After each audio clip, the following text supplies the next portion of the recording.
Thank you for joining us. Welcome from me, Michael Scott, in Oxford in the UK, and from my joint convener, Sanford J. Ungar in Washington, DC, to the 18th jointly promoted event between the Future of the Humanities Project and the Free Speech Project.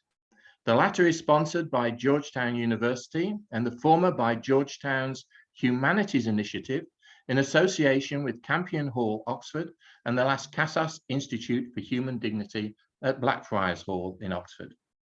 Together, the two projects consider issues concerning human dignity, rights, cultures, histories, traditions, and freedoms in a wide spectrum of educational activity, policy, expression, and aspiration. And what a debate we're going to have today, because what is happening in UK seems to encompass all of those issues. In a moment, I'll hand over to Sandy, who's director of the Free Speech Project. He will introduce today's distinguished panel and moderate the ensuing discussion before I return to chair the question and answer session. From the start, you can type in questions to the panel by using the button at the bottom of your screen. That is the Q&A button. Please do not use the chat button. The questions will come to me during the session, and I will try to put them to the panel towards the end of the debate in a reasonable order for them to consider. We urge you to ask your questions, please, as soon as you can, and I will try and put as many as possible to the panel later. So with that, I'm going to hand over to Sandy and to the other panelists and look forward, like you do, to the debate. Over to you, Sandy. Thank you very much, Mike, and happy to be working together again with you and with our excellent panelists today. We've been doing this, we started this early in the pandemic, thinking it would be a way to keep our images flying despite all the difficulties in communication. And it's become something that many people have depended on. And we have frequent people who come back not only to watch these conversations live, but also to view them again later online.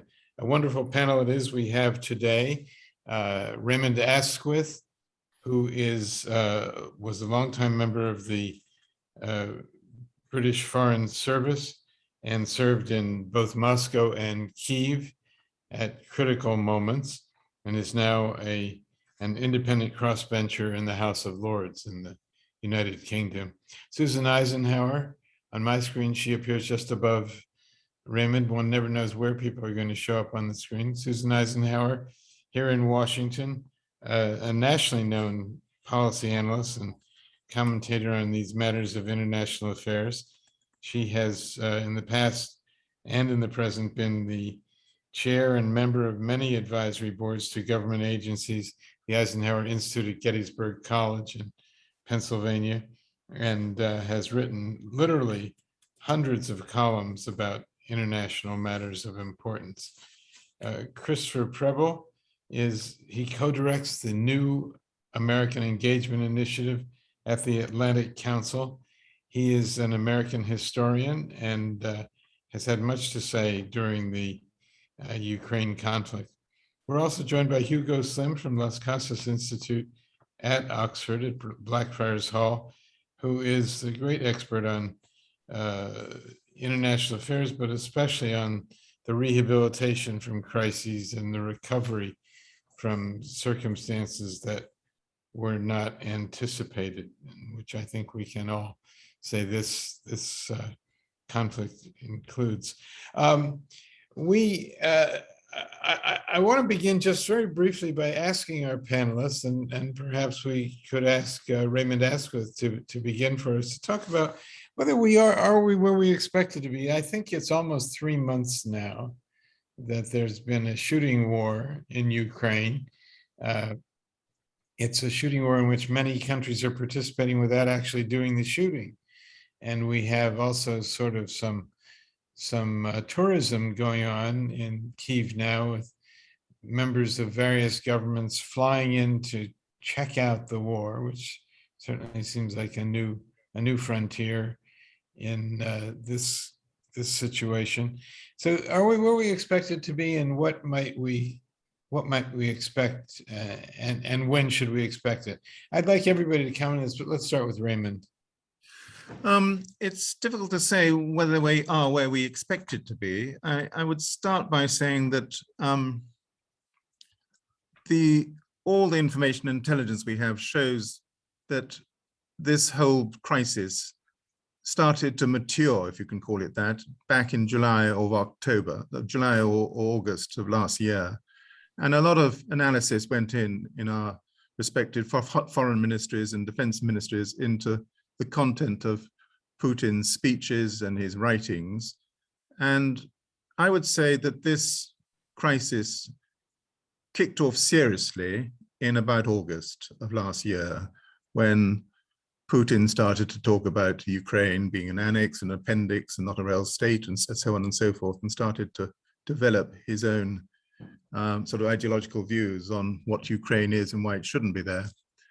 So I think we've had a lot of preparation for this. And I would say that on the whole, the Western democracies have prepared very well for it. We have been training the Ukrainians for a very long time. The United States and the United Kingdom have had very close military training processes with the Ukrainians since back in 1983 or 84. So we've had 20 or 30 years of training with them. Of course, the fear was that Putin's predictions that he would take Kiev in 3 months or 3 days were very, very pronounced, but we didn't really expect him to do so. So I think that's as far as I can say at the moment as to whether we are where we expected to be. We are where we hoped to be, and when it'll end, I couldn't possibly predict. Susan. Well, it's a really good question. I would just say, in terms of where we hope to be, let's look at what happened after the collapse of the Soviet Union. We had a policy in the 1990s. Well, I should say, just before the collapse of the Soviet Union, George H.W. Bush actually supported the Soviet Union staying together, because he was tremendously worried about a failed state with nuclear weapons. Okay, we'll put that there. Then I think the other thing in terms of how long we've had on this issue is that our strategy was to build a Europe whole and free. And we haven't succeeded at that either. So you might say this is a sort of end game, actually, of a set of ideas we had that didn't pan out. I say that without judgment. I'm just saying it depends on how long your timeline is in deciding whether this is where we want to be or not. Chris. Well, if I can speak for Vladimir Putin, because we would say, are we where we thought we would be? I certainly don't expect, I don't think that he expected this war to be grinding on. It'll be 3 months next week. He expected that the government in Kiev would quickly collapse, in addition to being able to consolidate territory in eastern Ukraine beyond what Russia had already held at the start of the invasion. And I think many military histories and dissertations will be written on why those assumptions on Putin's part were wrong. The other thing that we've seen play out, which I think is contrary to expectations, was the supposedly vaunted Russian misinformation, disinformation, mischief, cyber, etc., being able to shape the narrative, at least with respect to the US and the West. And I think it's a different story in the global South, but at least in the US and the West, I think that the story that he wanted to be believed among the world on what this special operation was and what it actually was, the truth has come out and been revealed to those who are watching. It is clearly an invasion. It is an act of aggression. It is nothing else other than that. Again, the story that is being told elsewhere in the world is somewhat different, and yet his ability to shape that narrative is has been demonstrated maybe even more ineffective than his own military. Hugo, your thoughts on this? Did you expect the amount of devastation that we've seen already taking place? Well, I thought there might be more. I mean, I'm so pleased that the Ukrainians have proved to be so good at fighting and the Russians have proved to be so bad at fighting. And I think that's incredibly good news for the Ukrainian people and the country, because there is no doubt the other thing that we expected and has come to pass is that in areas that are occupied and, you know, potentially annexed by the Russians, we know they will be extremely brutal. They will detain people, they will do summary executions, their soldiers will probably rape, and they will deport.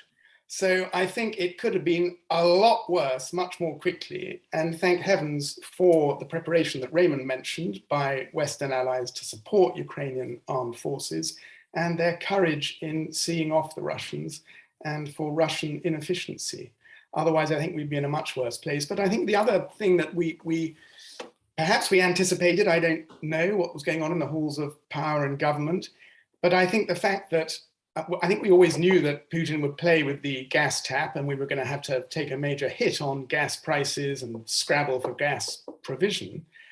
I think the food prices thing, I think the encirclement and creating a landlocked state in Ukraine, which was obviously one of Putin's early goals, has been fairly devastating for the whole world. And I think I was listening to the EU the other day saying that they estimate 1.7 billion people will be affected directly by food price hikes and shortages from the blockade of the southern coastal ports of Ukraine and the sanctions on Russian grain. So we have that major problem that has come to pass, but I'm heartened by Ukrainian defense. What is our wisdom at the moment about what Putin will do if he's not doing as well as he expected to? And I think that most people feel he must be disappointed with the performance of his forces and by his inability to carry out his threats and predictions so neatly. What do we expect of him now? And what of these threats that he's made repeatedly to revert to nuclear weapons? I think people think he meant tactical nuclear weapons, but I'm not sure anyone knows for sure about that. How serious is that threat, and how confident can Western leaders be that they can tighten the blockade, tighten the sanctions without running that risk? Susan, do you have thoughts on that? Yeah, I do. I've spent a long part of my career in the arms control community. And of course, one of the things that's keeping us awake at night, quite literally, are the use of tactical or strategic nuclear weapons. I don't think that he would launch a strategic weapon, but the circumstances are very different today and frankly more dangerous than they were during the Cuban Missile Crisis for a couple of reasons. First of all, we are not in direct negotiations with Russia on this. Also, we have cyber warfare, which and more than 1,000 freelancers who think that they're out there helping Ukraine when in fact they could be putting together some spoofing plan.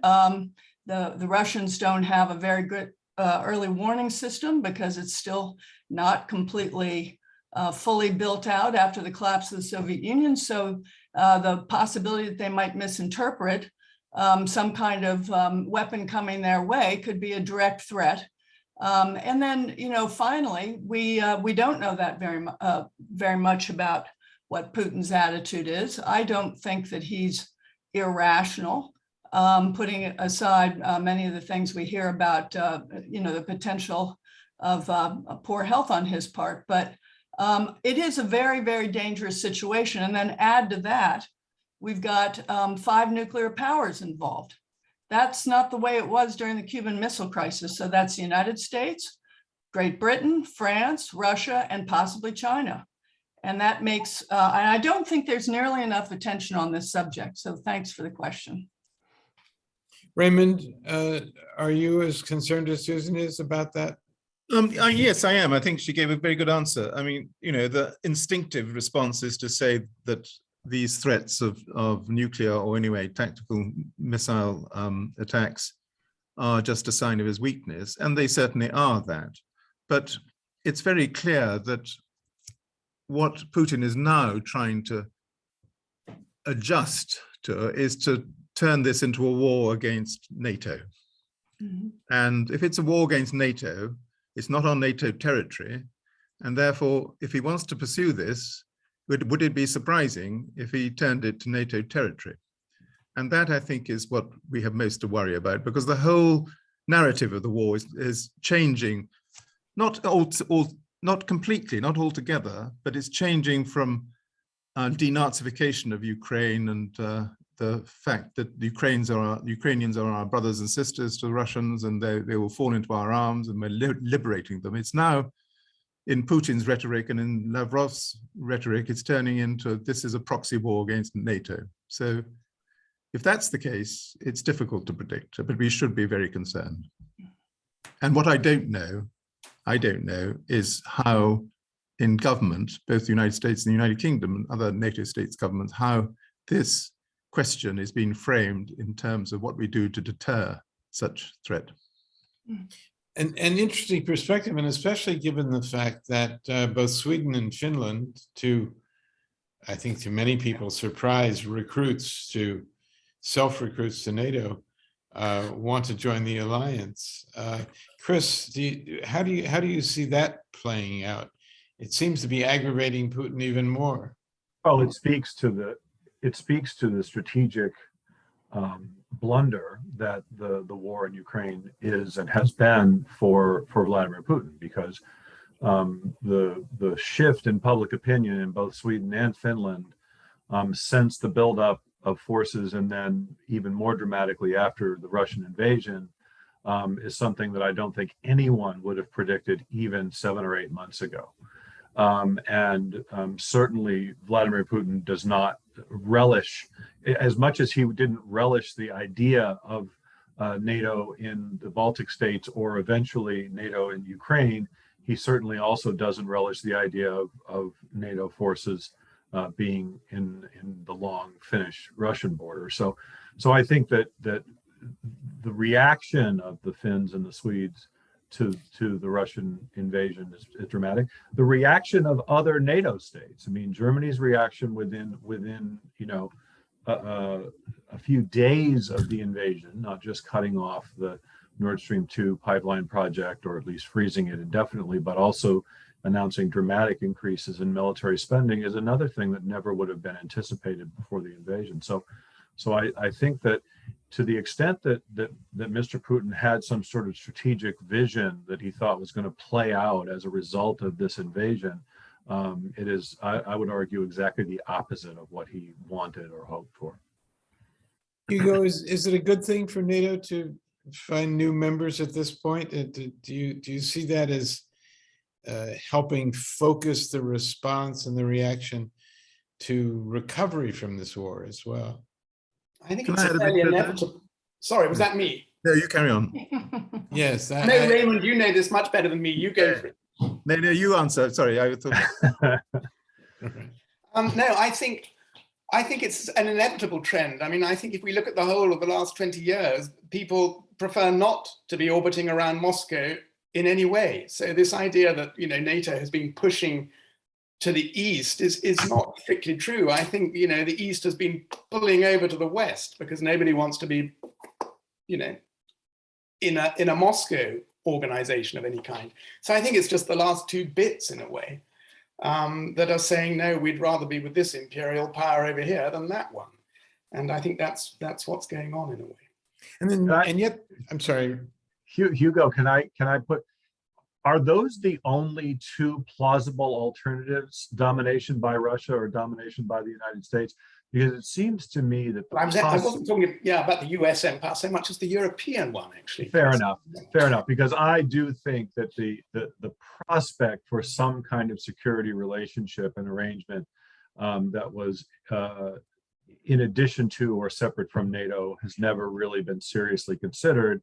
And I think this is a path not taken, and at least worth exploring at some point. Maybe now isn't the right time to do it, but I think in light of what has happened, not just over the last few months, but it wasn't so long ago that we had a president in the Oval Office who was suggesting that the Article 5 commitment of the United States was up for debate and negotiation, depending upon who was willing to throw him a parade or throw some money in his direction. Yeah. I think also we've got to be considering the fact that at least a big part of the world, the Western world, thinks that China is the ultimate threat. So the real question is, aren't we going to have to find some new way rather than maybe in addition to the NATO bloc? I don't know, but this is the 800-pound gorilla that's sitting in the middle of this strategic discussion, I think. If I could just say about, I mean, what has Putin achieved in his war so far? He has achieved, firstly, the unification of Ukraine, north, south, east, and west. I would say, secondly, he's helped to rearm Germany. Mm-hmm. He's achieved the accession, probably, of Finland and Sweden. He has facilitated the task of democratic governments to persuade their citizenries to pay higher taxes for green energy. And he has inaugurated, in my living memory, he's inaugurated a bipartisan politics in Washington. I mean, and at the same time, he has consolidated worldwide hostility against Russia. Were any of these in his war aims? Hardly. So when you ask, is it a threat that Finland and Sweden are likely to become members of NATO, I would say that result will not be wasted ultimately in Moscow. Whether or not Mr. Putin understands that, others will. And I think it's worthwhile reinforcing the failures of the strategic objectives which he has misguidedly or unintentionally put in motion. Let me ask Chris or anyone else whether there is a serious dissident bloc within NATO. I'm thinking about Hungary, which seems to be attached to Mr. Putin and Right. perhaps others. Is that something anyone has to worry about? Well, I mean, I guess worry to a certain extent. Turkey has also made some preliminary noises Right. about wanting to, and again, we've seen Turkey play this role in the past where, offer up some reservations in exchange for some sort of other concession, which is always a possibility. And in the case of Hungary, I haven't heard a similar sort of if this then that sort of thing. But this gets to my point about is a larger NATO a more effective NATO? I think that is another question worth asking, because again, this is an organization that operates on the basis of consensus, unanimity. And while right now within NATO, the consensus is that Russia is a acute and urgent threat, to Susan's earlier point, it wasn't so long ago, and it may not be so long from now, that most urgent threat is something else. Again, not so long ago in Europe South, it was refugees coming from Middle East, North Africa. And then going back to before the invasion, the notion that China was going to be the threat. So how difficult, to your question, Sandy, how difficult will it be in the future to maintain that sort of cohesion in a 31 or 32 member alliance, as difficult as it has been to do so in a 29 or 30 member alliance? Can I just offer another cohesion question? Yes, we're all shocked, actually, that the Republicans and the Democrats have finally got it together around some issue, but I would think that might fray as well. 57 members of the Republican Party are already objecting to sending more aid to Ukraine. And I think the biggest thing that's going to be a problem is that we don't have hearings on any of this stuff anymore. I mean, this is a uniquely domestic gripe, but Congress even is blindsided by some of what goes on. So I think as we get into the midterm elections and then the big one, which is going to be the presidential election in 2024, you could see some fraying around the consensus on this, especially allocating an emergency Article 5 to one country that has a very long border with Russia, and by the way, played a very threatening role to Russia during World War II. I just add to this that Vladimir Putin grew up in Leningrad, and anybody who wants to, read a real book, boy, read about the siege of Leningrad. So his perspective on all this is really quite different. I'm sure that's right. And he might have some particular thoughts about Finland as well. Exactly. That's my point. Yeah. Coming from Leningrad. Of course, quickly expanded alliances may fray very easily. And I think that's something that will not be easy to deal with afterwards. Wait, are there limits? Do we think that in the Western countries that have been supportive of this whole endeavor, that there are limits to how long and how far people are going to be willing to go with gas, petrol prices, for example, with some of the economic sanctions? I've been hearing some stories on the side about people who need to export some things that seem quite benign, but are running across bureaucratic obstacles to that too. Is this emergency situation? How long does an emergency last in a case like this? Chris or Hugo? No, Hugo, please. go ahead. Hugo, go ahead. I would just chip in and say, I think it's going to be a long haul, and I think it will get more difficult for different people at different times. But I think, I accept everything that Raymond's saying about what Putin has achieved against his own interests. But I think he's probably quite happy with having completely sort of ruptured Ukraine as a functioning state in some way that can join anything at the moment. I think he's in it for the long haul. I think he's going to, just keep plugging away and making a really bad, difficult situation all over the East and as much around the South as he can. I think he'll be trying to annex as much as he can as he goes.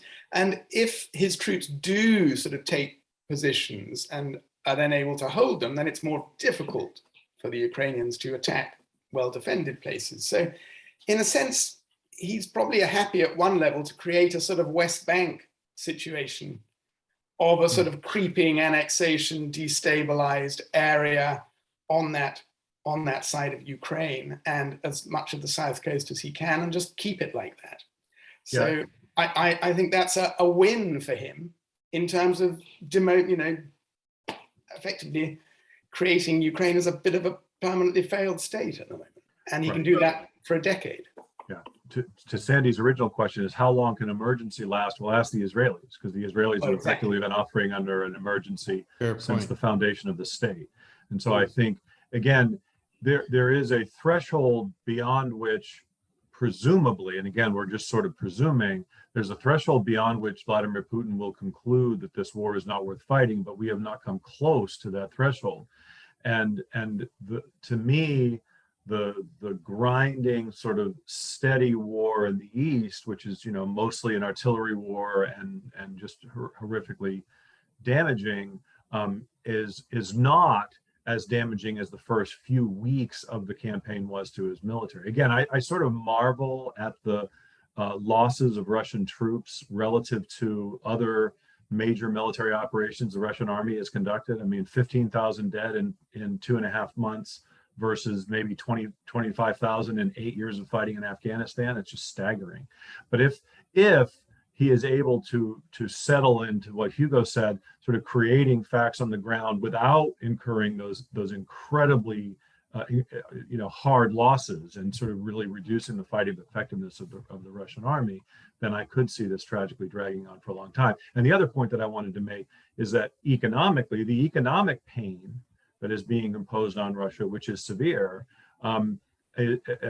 will that be sufficient to convince him to change course? And I think that is at best an open question. The one thing that I keep wishing I knew the answer to is what is the conversation going on in official circles? I'd love to know what cultural underpinnings or what cultural assumptions they're making about Russia and the rest of it. This is a country that knows how to suffer.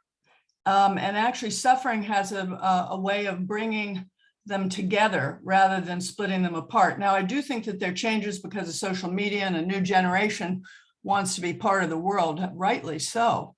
But Putin is appealing to this siege mentality, which they have in cultural spades. So if anybody's got any other insights into what assumptions are being brought at our level, I mean, we think that sanctions work. Actually, sanctions have never been that successful to begin with. So I agree. I don't know where this is going, except the grinding part, forever grinding part. I think if you go on, I mean, the Russian military doctrine is pretty crude, and it normally requires flattening everything in front of them, which they've done successfully in Kherson, or partly successfully, although it's still hanging on. They've done in Mariupol. But you can't grind on in the Donbass in the east, in Donetsk and Luhansk, and smash everything to pieces and still maintain the narrative that you're liberating your Russian speakers from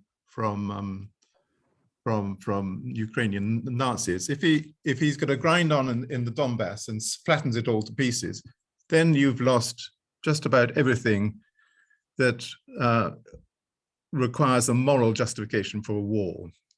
And of course, he doesn't call it a war. But anyway, most military analysts would separate out three categories in a war: what they call the physical, which means the kit and the people, or the kit; the conceptual, which means what they call the training; and the moral, which is the justification. And he's clearly failed on the moral side now, and he's clearly failed on the conceptual side, which is the incompetence of his commanders. So I think we are in this for the long haul, but it may not just be the Donbass, as it were, the eastern part. The greatest threat to Ukraine at the moment is the blockade in the Black Sea. And that's its greatest, if he can maintain that threat, and I mean, I think he's got some 40 warships which are blockading about 80 commercial ships in the Black Sea. And that obviously was one of his objectives. War aims was to cut off Ukraine from the Black Sea, where it exports almost all its grain and its coal and its metals. There will come a point, though, when Ukraine, I believe, will aim to create a coalition of well-wishers, whether the United States, United Kingdom, Canada, Sweden, maybe Greece, possibly Turkey, even less likely perhaps, in which they will want to free up under the law of the sea, the maritime law of the sea. They will want to impose some kind of coalition to enable commercial and economic activity to continue in the Black Sea. And that, I think, is where there'll be a big diplomatic wrangle about this. There'll be a big diplomatic dispute as to the extent to which, under international law, well-wishers of Ukraine will impose or try to impose the lawful activity of commerce in the Black Sea. And that, I think, is where there will be a real clash on Ukraine's future. And one perhaps that we're not attuned to at the moment. I want to try to hit a few more points quickly before we go to take questions from our audience. Is there any hint, any inkling that Putin may be losing support for this war at home? Do we have any way of knowing?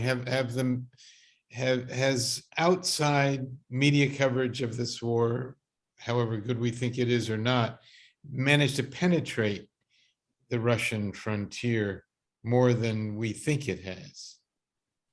Does anyone have a sense of that? I don't think we know. I think there's a lot of wishful thinking, and there's a lot of completely optimistic thinking about a coup against Putin. I really don't see evidence that we know. Well, this is actually what, I know that this isn't a vogue thing to say, but if we do have nuclear weapons involved, and we feel, on my worst moments, I feel like we're on the verge of a world war because we've got all these big players on the scene. People often compare this to World War II. I do not see that. We didn't have nuclear weapons during World War II until the very end. This feels a little more like World War I, where you've got all the big powers in play and all of them have different interests. At the moment, mercifully, our alliance is holding together here. But I guess what continues to concern me is, given the fact that we do have sophisticated weapons that couldn't have even been imagined during the World War II period, that we aren't doing more to get somebody to just start talking. And maybe this is a girl talking here, I'm sorry, but this whole situation has been the most unheard, undialogued crisis I've ever seen in my professional career. And since we were on the verge of trying everything else, I don't see what harm there would be in getting the United Nations or somebody to play some kind of a role just in talking, because that would certainly be more stabilizing than what we're going on right now. Anyone have any thoughts about that? Anyone want to volunteer some suggestions of people who might be able to somehow find a wedge into this situation, try to have some real peace talks instead of some of the charades that I think went on in the earliest days? Andy, I should add that I don't necessarily have much hope that they would yield anything in the short term. But I think it's irresponsible to the rest of the world, especially when you think of what the overarching impacts are going to be economically. I don't know if you read the piece the other day about Egypt's problems because they import so much grain from that part of the world. I mean, we could have not a global recession, a global depression, and not even to make an effort to get somebody to start some talks that would be more stabilizing than what we've got at the moment. I just don't get it. I wish I did, but Chris, you're shaking your head. Do you have any nominees?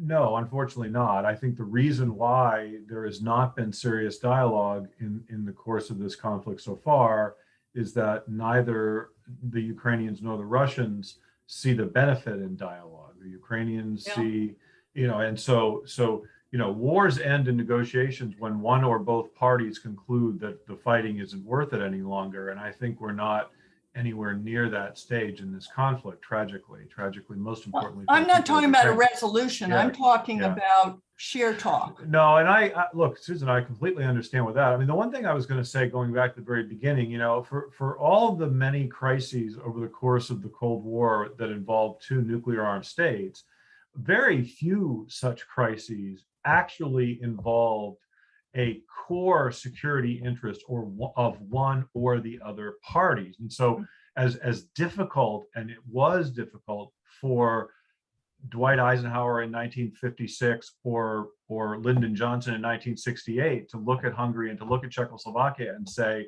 this is not worth going to a shooting war with the Russians over, that is not, and again, President Biden's initial reactions sort of echoed that sentiment, right? I mean, saying we will not get into a shooting war with the Russians. That was what he said in late January, early February, before the war even started. And so, this is a nuclear crisis in the sense that both parties or all parties, if they judge that this is a truly existential danger, then that's where those sorts of the contemplating the use of nuclear weapons doesn't suddenly seem so absurd, which thankfully it has been up to this point. Yeah. Before we drift over to Mike and ask about some of the questions that have come in, I do want to raise the question of whether we are well informed enough about what's really happening in this war. Have the media served us well? Does the old saw kick in that truth is the first casualty of wartime? That there's a little too much excitement about the Ukrainians and the progress they've made. They've been very brave and very bold. Yeah. And many people admire President Zelensky tremendously, talking about somebody one might not have expected to be able to handle a situation like this. But do we know as much as we need to know when we have so much at stake and so much is happening? How could the media do a better job, perhaps, on covering this war? Anyone have any thoughts on that? Hugo? So I think we know the propaganda of both sides. I mean, I think it's very clear the Russians are, lying in their basic narrative. They're not really revealing publicly the extent of their losses. They are sort of announcing change strategies and tactics every now and again. I think it's also clear that the Ukrainians are extremely good at managing their communications. I think they've got the world on their side, a lot of the world, not some big powers and big leaders, but they've done that. But again, we don't know exactly much about Ukrainian casualties and the way they're suffering and the way they're being organized. They're keeping some things deliberately quiet because they need to be quiet about them. But we don't know everything. And going back to the peace discussions, I don't think we know the back channels, which I hope are there around nuclear weapons. And we don't know the back channels that might be being run through the Turks and others. So there's a lot we don't know, but that's normal, I think. We don't, on the humanitarian side, we don't know in depth. We know about movements of population and even returns of population now, which is great news. We don't know about the extent of hardship and suffering yet. But we'll see. And we're going to learn a lot more about war crimes, I think, from those investigations that are now going on in liberated areas. So I think it's patchy. But I mean, I think the propaganda is pretty absolute on both sides. I agree about the propaganda on the Russian side. I have to say that I think there's a lot of stuff coming out. I run a couple of platforms for Ukrainian refugees coming to the United Kingdom, and we see a lot of these people and we hear a lot of their stories. And those stories are being corroborated by Western press and Ukrainian press on the ground. So I think on the whole, the stories coming out from the Ukrainians, from the media and direct personal stories are not distorted. I mean, I'm not saying the Ukrainian military might not conceal. No, I was meaning military accounts rather than civilian detail, yeah. Okay, well, I think we're getting pretty good, accurate and verifiable reporting or verified reporting on the Ukrainian side, almost nothing on the Russian side. There's quite a lot of, I mean, our own Ministry of Defense is very careful not to put out over-optimistic or over-wishful thinking bulletins. They are pretty measured, in my view, on what they're reporting or trying to be pretty balanced. So I don't think truth has been the first casualty of war at the moment is a real problem within Ukraine. I mean, the trouble is truth has been the first casualty of peace within Putin's Russia, and that's a problem for us. Yeah, I think at the beginning of the war, there was something unseemly. I think viewing it online at the beginning, watch the war live with us, rival. And it was almost like, you know, flashing lights. We'll do a better job of giving you live coverage of the world's newest war than our competitors will. I'm not sure that served the interest of truth. We won't know, I suppose, for some time. Yeah, when you say the press, Cindy, I think of the old-fashioned press, which is to say, reporters. We used to call them print reporters, right? Right. And so I think that they have the major news organizations, not the television and cable news necessarily, but I think the major news organizations have covered themselves well. I think there is a tendency to overinterpret military progress on the basis of public source information. And to Raymond's point, that really does require the experts to sort of temper the enthusiasm for saying, look at the effectiveness of this weapon system against this Russian vehicle, what have you, and then to conclude, therefore, again, to overinterpret. There's a lot of criticism of the use of military metaphor in covering sports, and I think we now are seeing some sports metaphors in the covering of a war, which seems quite unseemly. And I mean, everybody was at the Washington Post was saying, "Watch the war live with us," and I think the New York Times was as well. But I suppose if this settles down and another winter comes, it will be a very different situation. Oh, yeah. Let's ask Mike Scott if he's ready to take some questions from our audience and present them to you. Yeah, thanks very much. It's been very interesting 3/4 of an hour or so. A question's come in from Paul Williams. Hello, Paul. He says, what is the panel's views on the legitimacy of Russia's arguments that the West / NATO was increasingly threatening Russia's security in one way through its courting of the Ukraine?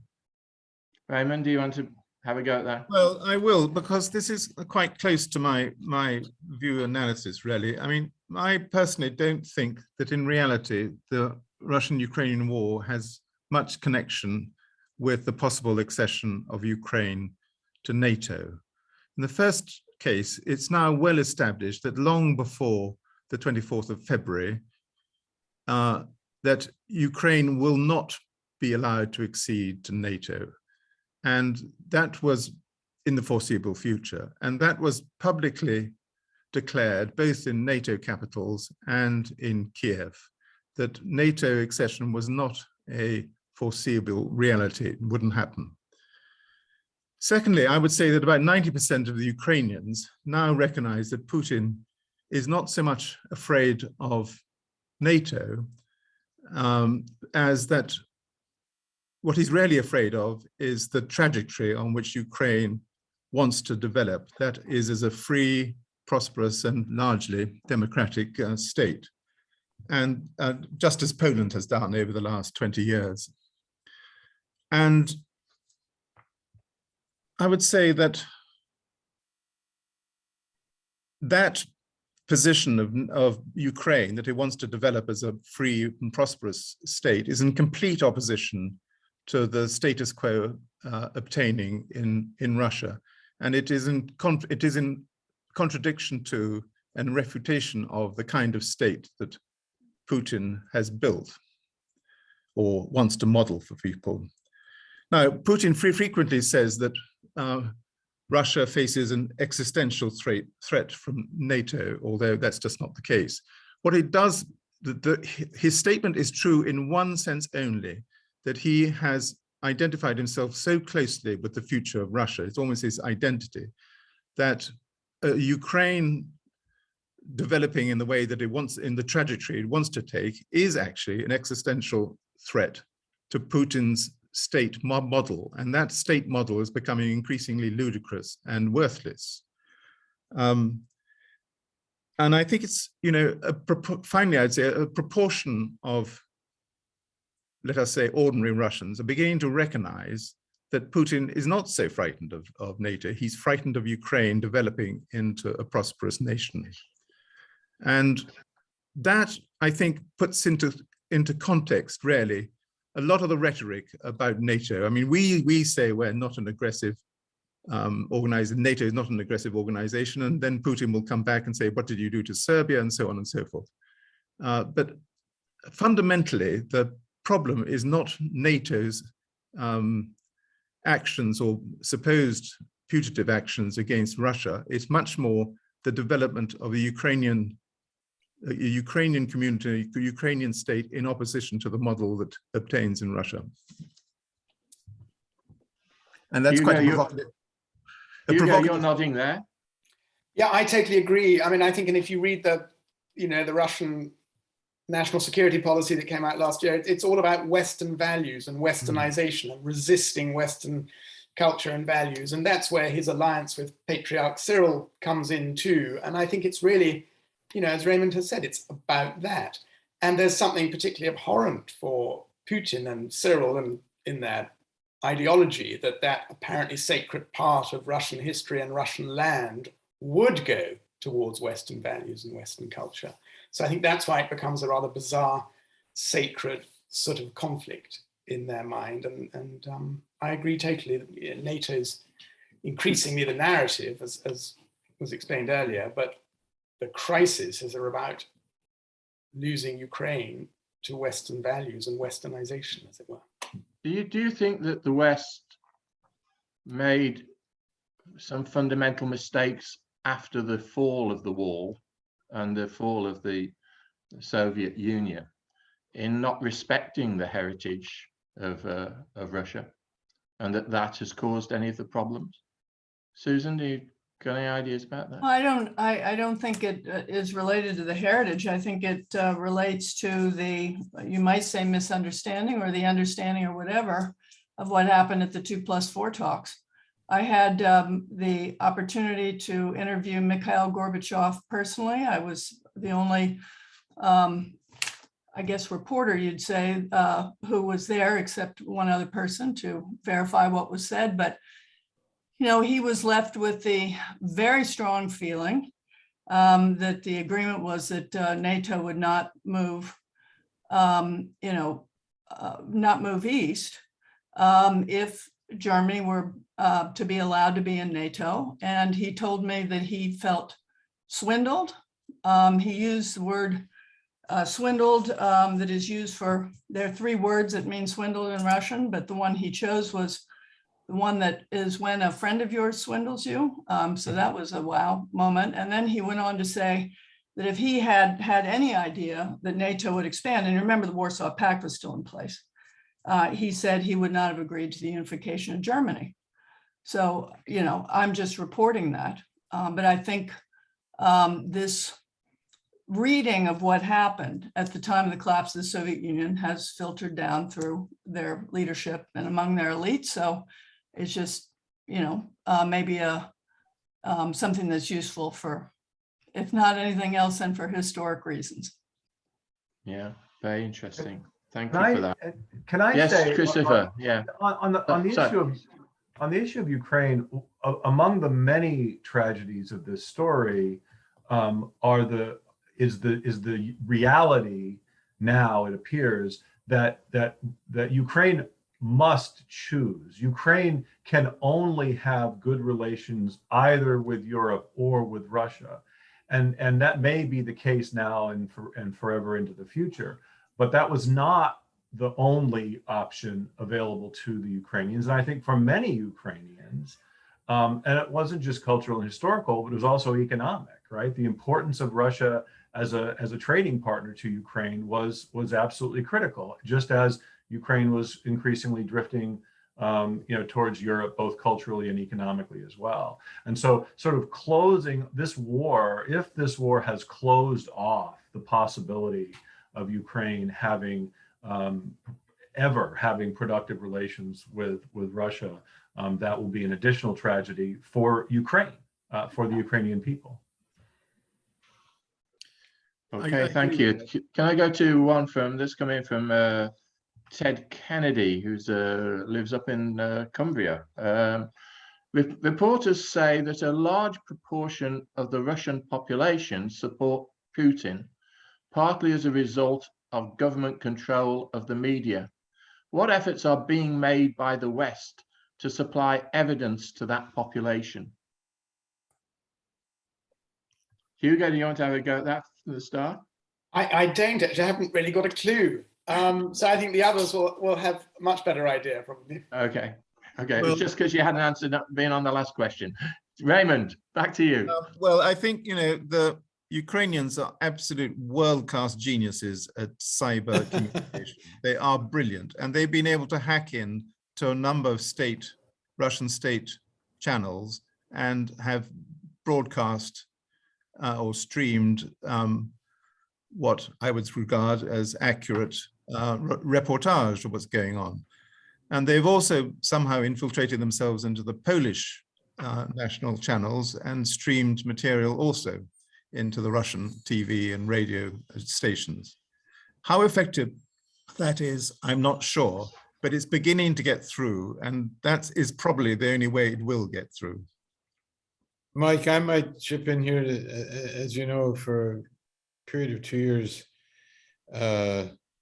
back at the turn of the century, I ran the Voice of America, and it was still a preoccupation in 2000 to figure out how to reach people behind what used to be the Iron Curtain. And we used to tell ourselves that we were doing it, we and some of the other radios, certainly including the BBC and certainly including Radio Free Europe, Radio Liberty, but we never really had any direct proof of the impact. It's cultural matters during the Cold War, jazz, things like that were fantastically successful in penetrating the Soviet bloc. But whether real news of what was happening in the world was getting through has always been very difficult to tell, and probably is just as difficult to tell now. Yeah, I used to live next to a radio jammer in Moscow, and your news certainly didn't come through. I believe it. Oh, Yeah, okay. Angela Preston asks, even if the Ukraine wins the war, Russia will have devastated much of Ukraine, schools, hospitals, homes, and government buildings. To prevent this, who is talking about and insisting on peace? And another question came in to say, what happens afterwards? Who's going to pay for all of this? Who's going to build these hospitals again and get the schools going again? well, I'd like to at least start out by saying that Putin cannot win for having done what he's done. And I think we all have to be very clear on that point. This is no matter what his grievances are, and I'm not going to evaluate them here because I think over exaggeration would be how to put it on a good day. I mean, there's really no excuse at all for what he's done. So he can't get out of this scot-free.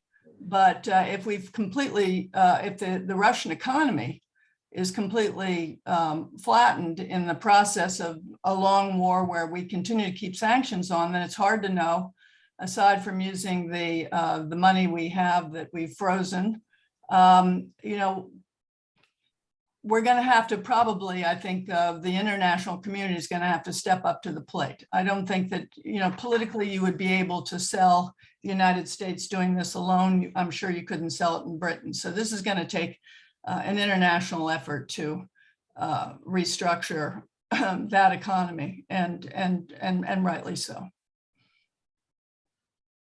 Hugo? Yeah, my impression is that that's already sort of in the planning, and people at, you know, the World Bank and the IMF are beginning sort of to think about how that might work and what sort of fund or trust fund or whatever you might need to do that, Susan. So I think, you know, I think on the whole, there will be massive continuing investment and reinvestment in Ukraine the moment it's sort of possible and wherever it's possible. And I think that will become part of the ongoing war aim, if you like, in a way. And I think, you know, Raymond's point earlier about the priority to, you know, break the blockade and ensure that Ukraine is enjoying its maritime rights again will also be a major part of that effort. And, you know, that must happen as well. Having said that, I'd just like to add one other thing. I guess because we don't talk about it, but they're victims everywhere. They're not just victims in Africa and in the Middle East, you know, because food prices are going to go up and energy prices are going to go up. But there are decent Russian people there too. As part of my work for the Department of Energy, you know, I visited a lot of facilities there during the cooperative threat reduction days, and there are many, many people in that country who want to join the West too. So the question is, what is the timing going to be on, you know, making sure that we haven't completely destroyed those in that country who are in favor of democratizing and bringing a different kind of system to Russia, and they're there. For those of us who've been in this field, it's tragic that it's even dangerous to try and contact them. But they are there, and I don't think they're going to change their views. If anything, they're going to be stronger by the end of it. Yes, absolutely. We were saying the other day that, you know, it's only a few months ago, then we had two Russian professors debating the freedom of speech and academic freedom on this Zoom platform. Sue, I think it must be Sue from here in Oxford. Hello, Sue. Says, is it inevitable that dictators who've been all powerful for a number of years go mad? Secondly, who will pay for the Ukraine? Oh yes, she asked the same question. Who will pay for the Ukraine to be rebuilt when this dreadful war comes to an end? But is there kind of an inevitability about power? Hugo?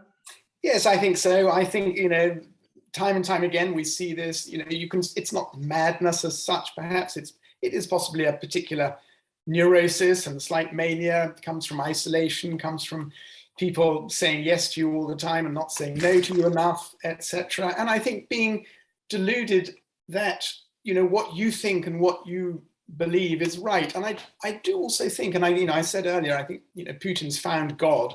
He may have not found God personally, but he's found God for good political reasons now. And I think often dictators, I'm thinking of Mugabe and lots of people, we've had them in our own cultures in Europe. And I think they eventually transition into some sort of mystical vision of their place in history. And I think that's when it becomes pretty dangerous. Very dangerous. And I think they all do that. And we could call that madness, we could call it delusion. Yeah, but I think it certainly comes from longevity in power.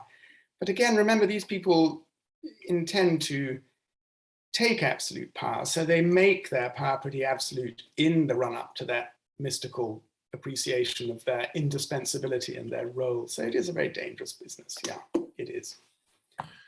Also, if you yeah. live like Putin has done in sort of 20 or 30 years of conspiracy theories, you do go, if not mad, you go very, very odd in the head. And he's lived 20 years of imbibing very bad history lessons, and history is extraordinarily dangerous subject if you get it wrong. And he's got it wrong in spades. He just hasn't listened to his history lessons. There's a fantastic article in the FT a couple of weekends ago by Simon Sharma about that, and about the danger of history and how it gets internalized and dangerous. Yeah. Christopher, any comments?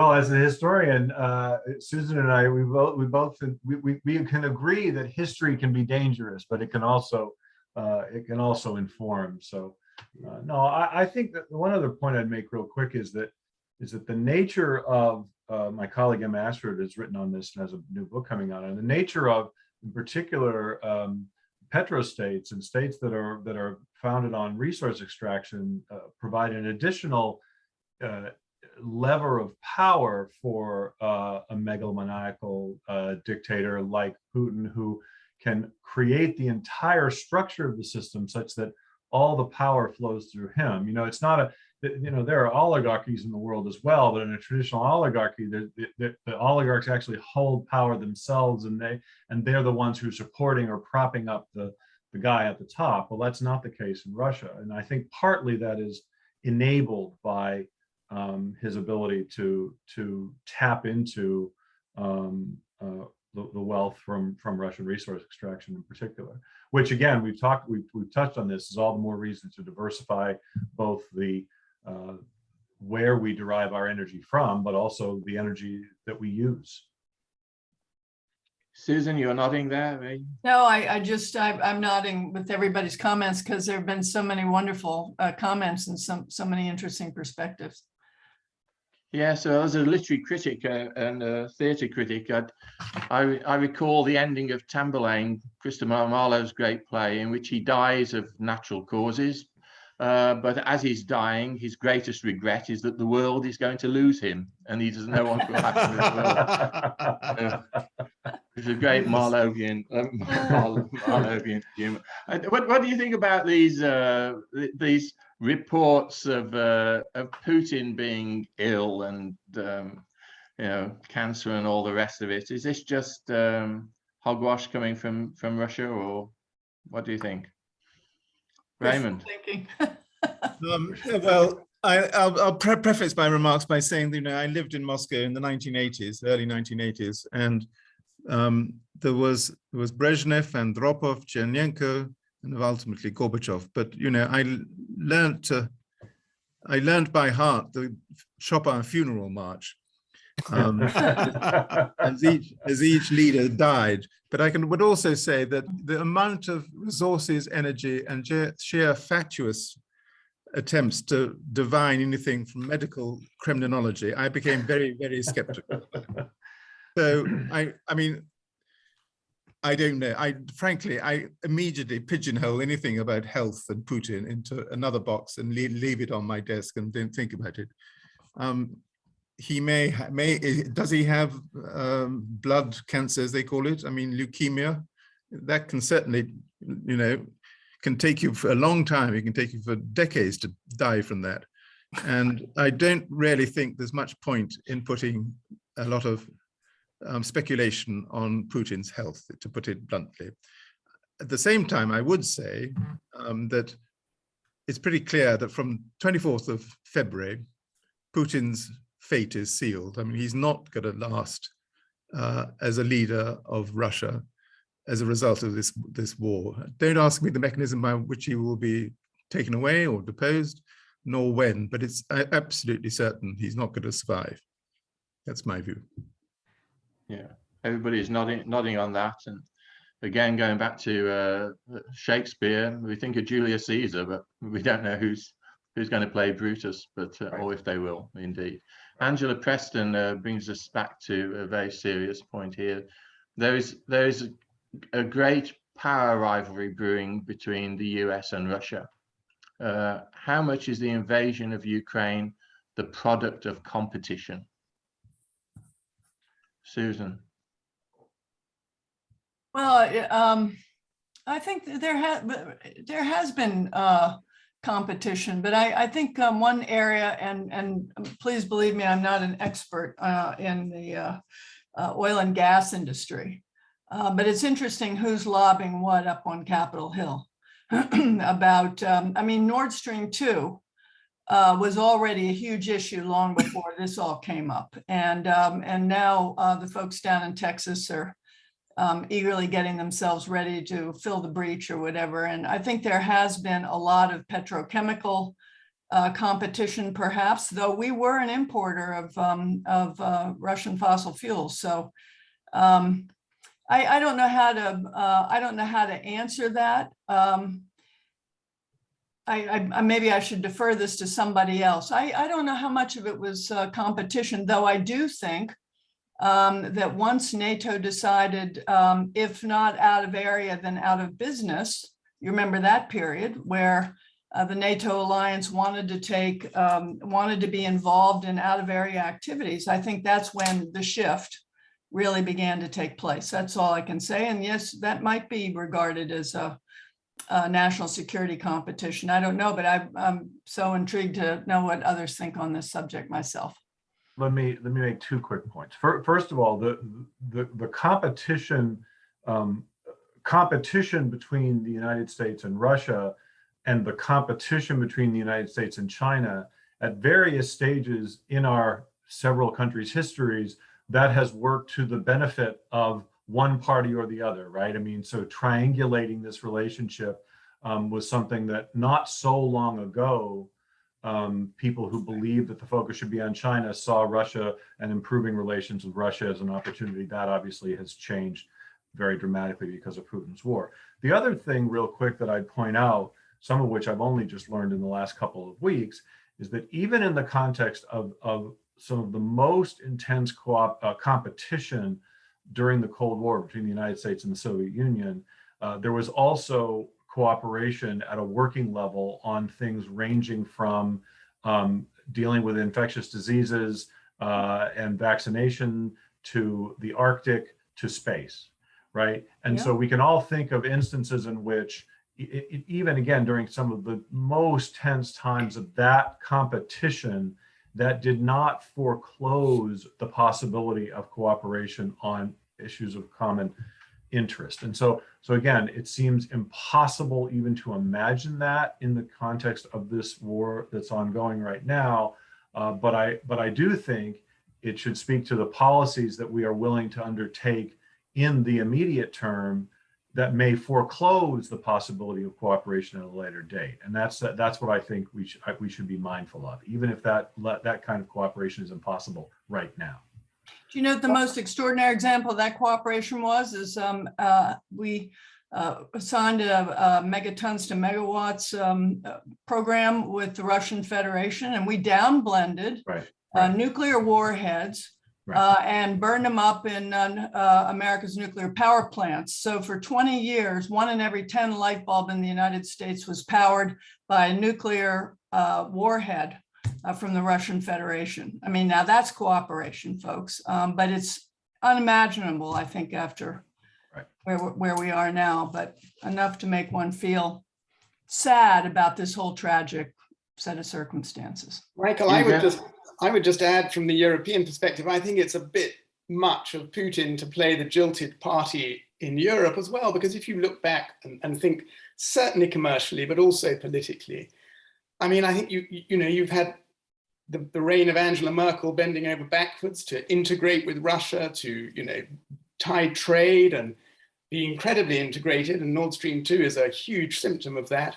You've had Berlusconi's Italy, and further, after Berlusconi as well, Italy also, terribly keen to do business with Russia, to open it up, to work both ways and to lean in, and the British were too. And I think, you can't be that much of a jilted party if you've been using chemical weapons on British soil repeatedly and with your agents. And so I do think he completely overplays it, that nobody let him in, nobody played with him, nobody leant towards him. I think it's completely unreasonable. He's also been a very powerful member of the OSCE. He could have done more there if he wanted to, and been more constructive and forward-looking there. So I don't reckon it's right for him to play the jilted party in Europe.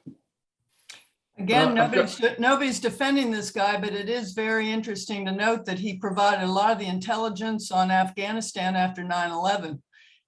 So I see it more as a series of lost opportunities, and we'll just have to consign this to the history books because we're in a completely new place today. Yeah. And it is a tragic war. It's a tragic war. I personally think it was somewhat avoidable, but we could have an honest debate about that. The bottom line is that what's going on now is going to change things, I mean, all over the world. And I just hope that we're going to be thinking long enough out to be able to mitigate some of the negative effects on ourselves and very specifically the rest of the world. I think, Rose, thank you for that. I think Rose McGalley asked a question quite early on, actually, which I've kept till the end, because I think it's something that haunts quite a lot of people. And I think you've just been touching on it, Susan.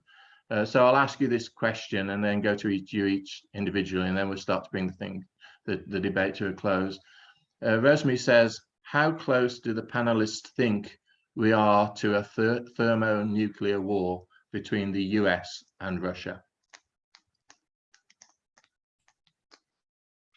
Closer than we were 3 months ago, and that's too close. It's still a very, very, very low probability event. There's no question about that. But the likelihood of nuclear use is higher now than it was 3 months ago. Raymond? I agree with that last statement, probably higher than it was 3 months ago. I don't think it's likely. I think it's very unlikely between the United States and Russia. For various reasons, or perhaps because Putin has made it his reason.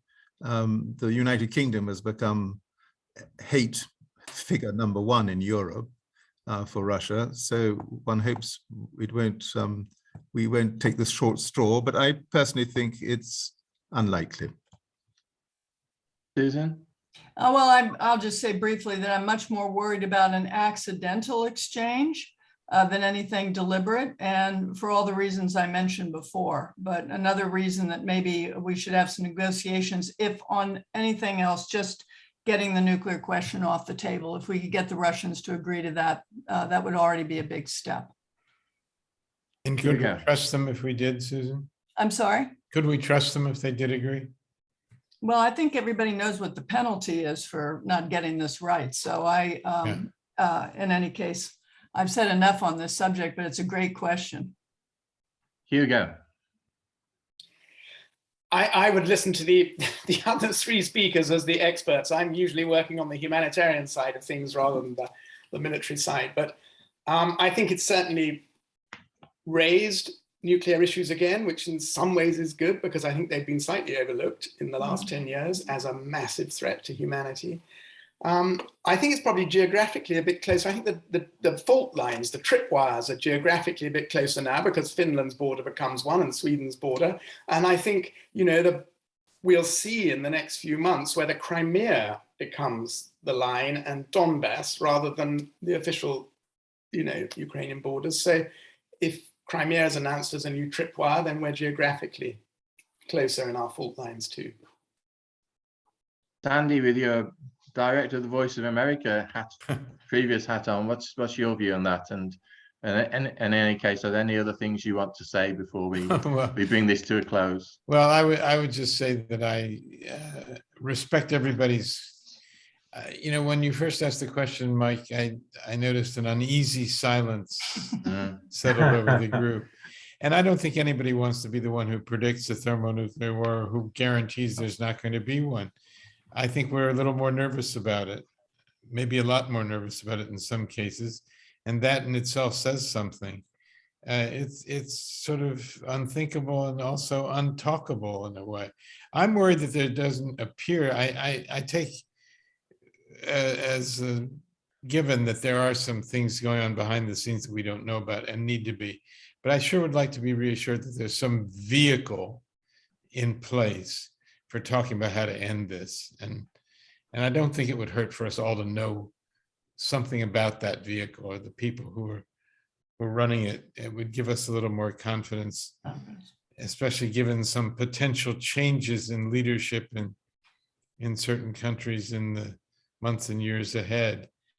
So I'm very worried about that. Is there some structure in place to try to de-escalate this and bring it back down? And I'm not sure there is. That's my main concern. But let me do the usual, Mike, and thank you for that extra moment. We're very grateful to our panelists and to the very many people who tuned in from far-flung places to participate with us today. And we remain at the Free Speech Project in particular, and I know Mike's project as well. Grateful to Georgetown University for supporting what we've been doing during the pandemic, and to the authorities in Oxford who've cooperated with us too. It's been an extraordinary opportunity. We couldn't possibly bring everybody together like this once a month in any other fashion. And so we're going to, Mike and I think, are intending to do it. Our next one is going to be about the rebirth of censorship around the world, and how frightening that is to see. And meanwhile, thanks to everyone, Jack DeJoy, the president of Georgetown, and Tom Banchoff, the vice president for international affairs, who helped us get this off the ground. And many people, John McCabe, who's our essential person in keeping the Free Speech Project afloat in Washington these days. And thanks to you, Mike, for your good partnership. Well, thank you, and thanks to Hugo Slim, Raymond Asquith, Susan Eisenhower, and Chris Peeble. It's been a fantastic debate this afternoon, and riveting, really. And I'm very grateful, because it's been serious, and yet I know it's been engaging. I can tell that by the questions that have been coming in. It's been engaging for our audience. So thank you very much for all that you've done. As Sandy just said, we have a free speech at the Crossroads International Dialogues on Monday, the 6th of June, when we'll be discussing that issue of censorship, and we'll be back to 4 p.m. UK time, 11 a.m. US time for that on Monday, the 6th of June. An event tomorrow is the 17th of May at 11 a.m. EST, 4 p.m. GMT. Colleen Parsons from Georgetown University will be talking about Olive Schreiner and the story of the African farm. And I think that's getting into colonial literature. And they'll be talking about how there's been a kind of an evolution of progress in relation to that book. So please join us for that in the Christian Literary Imagination series. My thanks as ever to those at Georgetown, as Sandy has already said. Also at Campion Hall in Oxford, to Dr. Nick Austin, the Master of the Hall, Sarah Gray, and Ying Ying, our Campion Hall administrators. My thanks again to John McCabe. My thanks to John O'Connor, the Regent at Blackfriars, and Richard Finn, the Director of the Las Casas Institute at Blackfriars Hall in Oxford. I'd like to thank everyone who's participated today, who've asked questions. Those of you at home have been listening to the debate. If we haven't answered any of the questions because of time constraints, we will endeavour to email answers to you. So thank you for your attendance, for all your support for our various series, and my thanks especially to Sandy, who helps so much with this in the organisation, with John in the organisation, and in the cooperation that we have together. We've been working well for 18 months. It's a bit of a milestone this time. So thanks, Sandy, for all you do. It's terrific. I'm Professor Mike Scott, Fellow and Senior Dean at Blackfriars Hall, Oxford.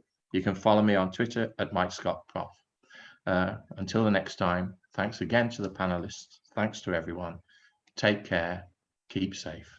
Goodbye. Goodbye. Bye-bye. Bye.